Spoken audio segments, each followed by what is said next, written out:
Okay, another day in Washington, and you have to hear this one. Let me show you what we're voting on today.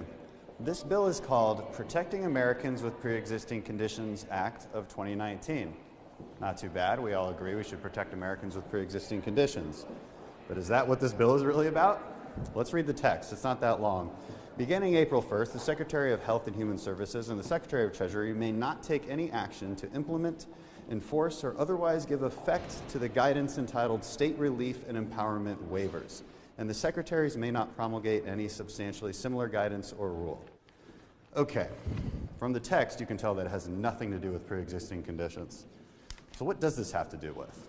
What they're referring to are 1332 waivers. What are 1332 waivers? These are basically innovation waivers allowed under the ACA. A lot of states have used them so far. States like Maryland, Oregon, Maine, Alaska, they use them for reinsurance programs, because what we found out was that reinsurance programs are a much more efficient way to protect people with pre-existing conditions.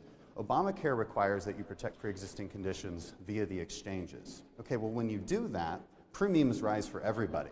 That's why all of these states have actually changed their programs, and they've innovated. The Trump administration saw this and they said, why don't we make it even more flexible for states? Why don't we give states even more flexibility to both protect people with pre-existing conditions, but do it in a way that doesn't raise everybody's premiums?